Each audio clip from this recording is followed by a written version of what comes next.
The world is a beautiful but challenging place to live. And let's face it, life hits hard sometimes. So if you find your hopes and dreams and mental well-being needs a boost, you're tuned into the right podcast. Welcome to Inspire Us with your host, J. Paul Nadeau, a former hostage negotiator turned motivational speaker and acclaimed author of Take Control of Your Life. And now, here's your host, J. Paul Nadeau.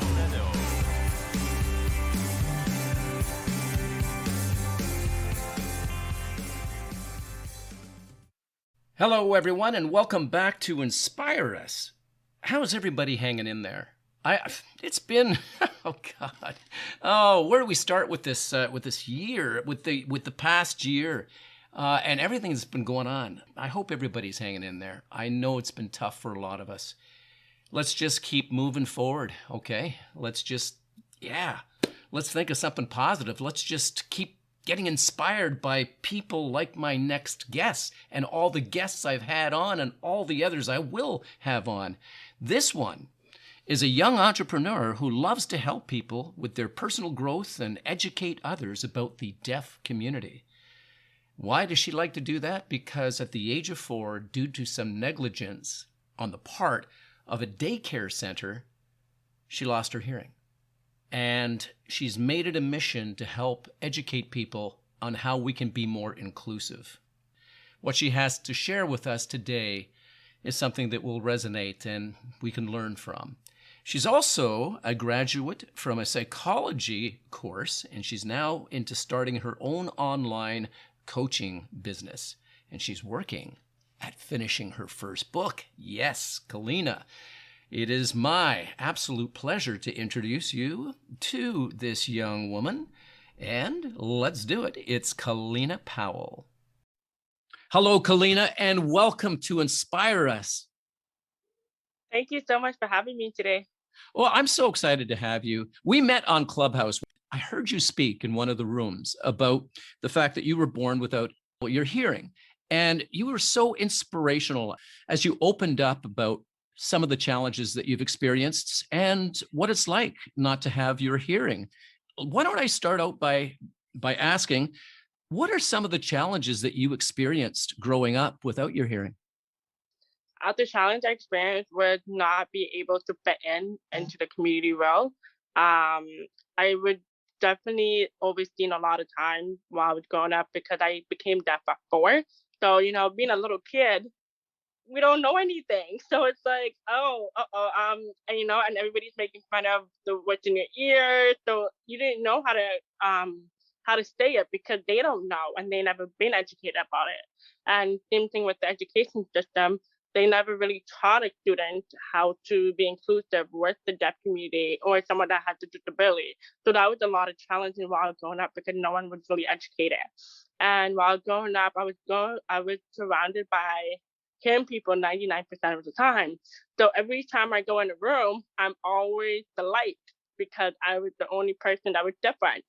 And, people always come to me like, oh my God, Kellina, what's in your ears? Oh my God, like, what can I do? Like, it's really inspiring that like a lot of people really want to learn, but there are some ignorant people out there that don't want to help you in a way.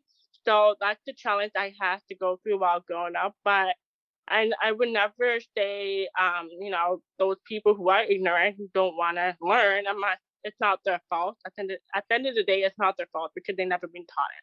So it's very important to teach the next generation how to be inclusive, how to be mindful, and what they can do better for the future.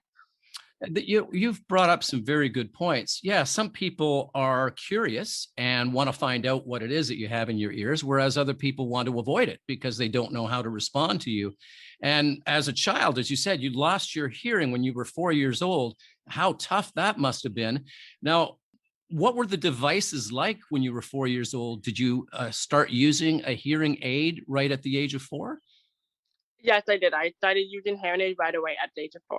Good. And how good, has the quality? And I'm uninformed about all this. So it's so nice to have someone on because we do encounter people with hearing impediments, and it's always nice for us to know how to respond and stuff like that. So were the devices as good back then as they are now? The device back then were not so good. Now it's getting better, thank goodness. Right. Um, so the device I was using when I was 4 years old, it was a very small hearing aid. It was like it's like those the ear thing. It's like the headphones, the little small one. It Yep. was exactly like that. Exactly like that. But I couldn't hear 100% through the hearing aid because my volume in my ears for my eardrum, so that's where it got damaged. So a lot of time when I hear, the volume is up and down with the hearing aid, so I had no control of the hearing aid volume. So that's what makes it really hard and difficult for me to hear when I was 4. But now I was getting older. I would say at the age of 17, the hearing aid started to let you control the hearing volume. Wow. Okay. Now that makes sense. Exactly. Technology does get better as time goes on, as we all know. And there are different options. We were talking just before I started the recording. You were telling me that there are different options that are available to you as well, not just the hearing device, but something, a Bluetooth device or messages on your phone. How does that work? So, so there are different devices besides hearing aids to use. Some people may not familiar with this word. There are hearing aids and there are cochlear implants. So with cochlear implants, that is where you go under the table. You have to do surgery for that. And so that is way too risky for me. My family did not believe in surgery because they didn't like the whole procedure of it. So I said no. The third thing is different hearing aids and cochlear implants. Now that they're developing, they are starting to have Bluetooth in it. So that way, the Bluetooth can help you Bluetooth to your phone, tablet, iPad, computer. So that's how it improved for myself. Especially when I'm in class because COVID, school is on Zoom. So there are closed caption on some um meeting, like Google Meet. Google Meet is one of them number one that has closed caption. Unlike Zoom doesn't have it. So a lot of time I prefer to use Google Meet for closed caption if I am on a very important call or if I am very important school meeting. So I use that. I use Zoom a lot of time because it again my hearing aid is Bluetooth, so I have my Bluetooth connected to my iPhone, so it's automatic right away. Even if someone's calling me, it goes directly to my hearing aid. So yeah. Okay. And I hadn't even considered that some software like Zoom wouldn't have closed captions for people with a hearing problem. And that makes a big difference. Do you find that when you are out in public, that people, the majority of people, really try to understand and help you out? I would say 50-50. It's not always 100%. There are some people that are willing to try it. For example, like COVID. I'm a cute lip reader, and the max is so difficult for me to hear people. And because the volume and the max, so the max is covering your voice and your mouth, right? So it's Right. very it's very difficult for me to hear people on max. And there's some ignorant people. There's like so many, and they don't want to be mindful. And I have to tell them like, I'm deaf, so you guys have to like talk slower or even write something down for me. Say, hey, this is what I'm trying to say. And so yeah. Yeah, again, that's something I hadn't even considered with COVID-19. People's mouths are covered. You read lips. That's really difficult. So, yeah, getting the message across to people to be patient and just to understand that your hearing disability means that they have to do something a little bit different to be heard and understood. So thank you for bringing that to our attention. Again, it's so good to speak to someone who can educate us on the importance of being available to someone with an impairment like yours. So I really appreciate that. I want to go back to when you were 4 years old. Was it something medical that took your hearing away, or was it an accident? Um. Okay. um. Okay, there are two sides of the story. What happened? Okay. Okay, so my family told me that it was the daycare fault. I had an ear infection, so I would prescribe with the eardrop, like a specific eardrop. However, the daycare did not follow the instruction. They were giving me too many eardrops. And so when I came, and so that day, and it's kind of strange because that day when they were giving me too many eardrops, as soon as I got home, my eardrop just dropped that second. Mm. So You lost it immediately? immediately. Wow. Okay. So I was sitting in front of the TV, but because I'm a lip reader, I didn't notice. Right. Right. And then my mom came tapping on my shoulder, and I jumped, and I said, "What?"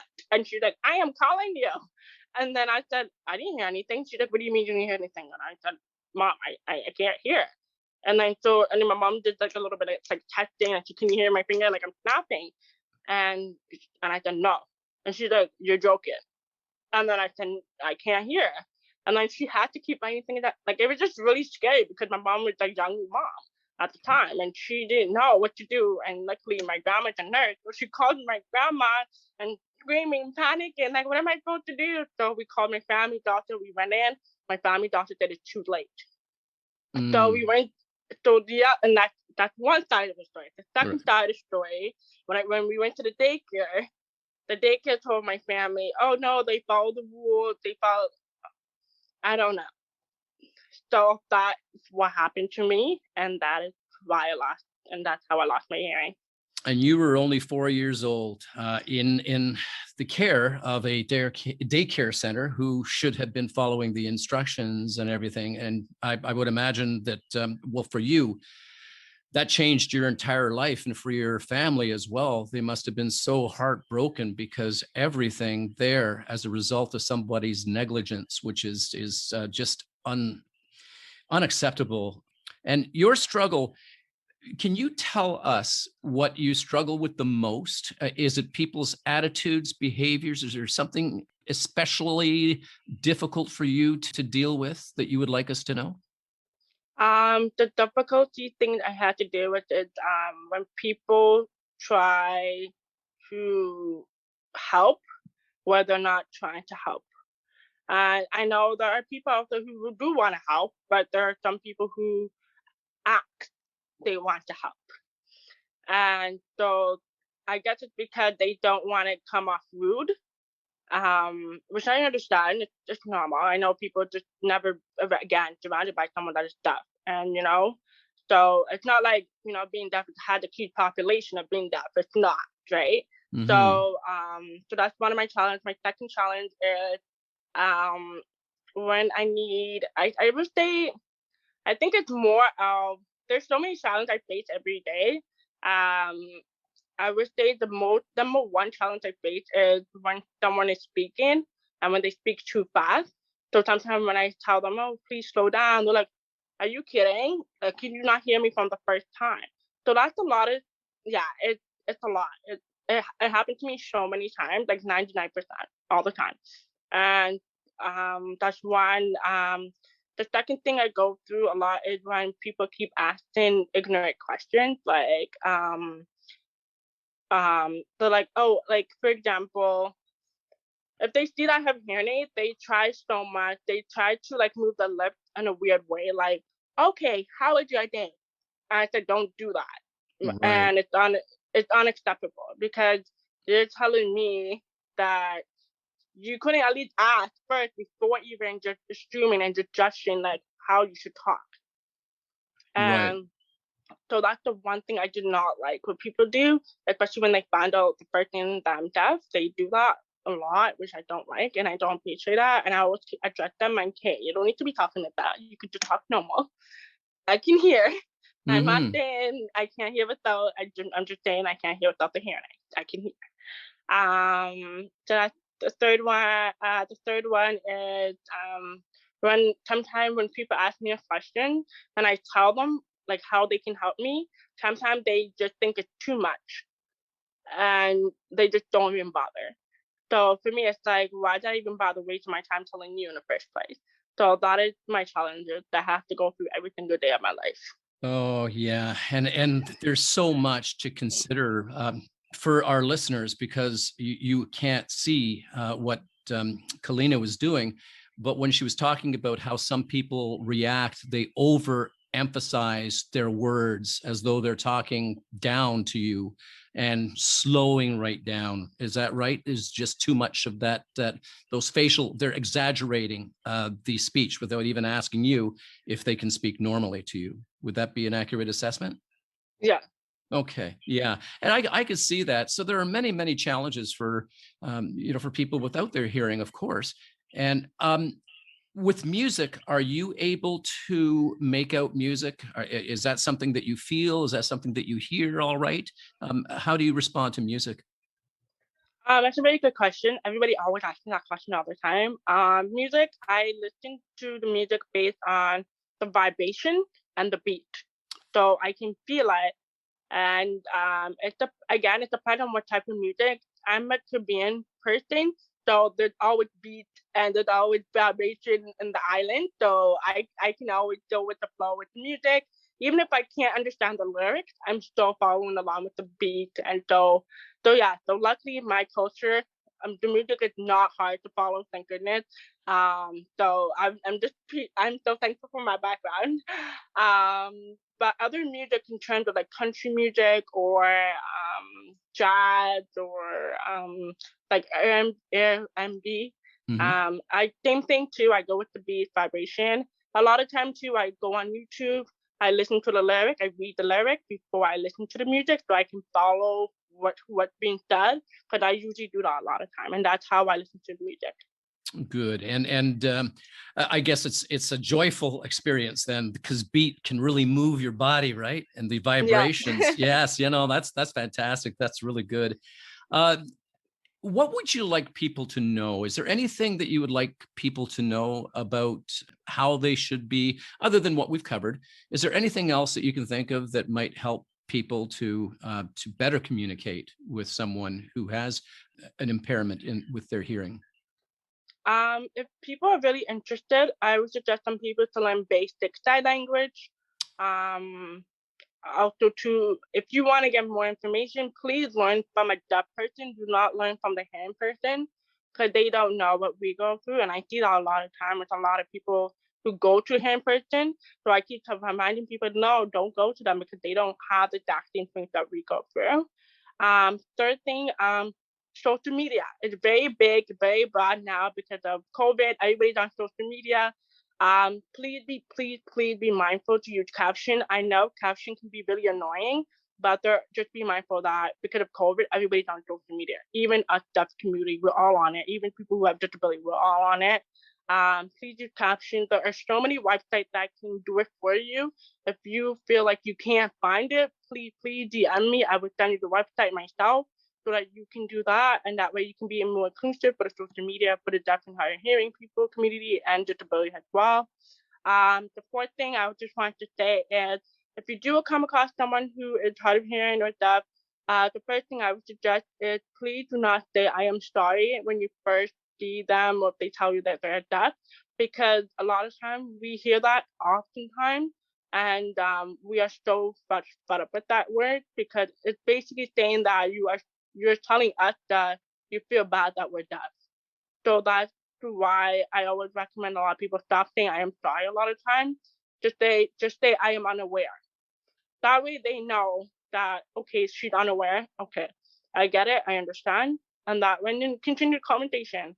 And the fifth thing is, don't be afraid to have a conversation with us. Don't be afraid. Don't not be afraid. Do not be afraid. I know a lot of people are scared to come talk to me, and I think, well, what's wrong? And they're like, because you're deaf. I don't want to, like, oh, what if I'm talking too fast? And I said, don't worry. If you're talking too fast, I'll let you know. And make sure you please slow down. So don't be afraid. And yeah, those are my top 5 advice for everybody who are listening. Kellina, you have been just a world of information, and you have educated me here today.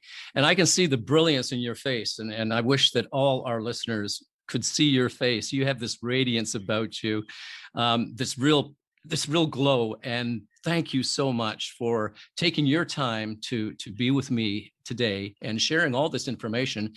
and closed captions, all those things. Yes, so many things that we have to be aware of. So thank you very, very much for that. And it's been an absolute pleasure to have you on the show.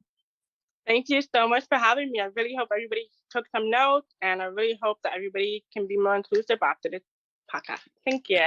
Oh, you're welcome. And this show is going to be up so people can come back to it as many times as they want. And they're going to want to listen to you because what you had to say is just so beautiful, and it just educates us so well. So thank you so much for that. My pleasure. Thank you.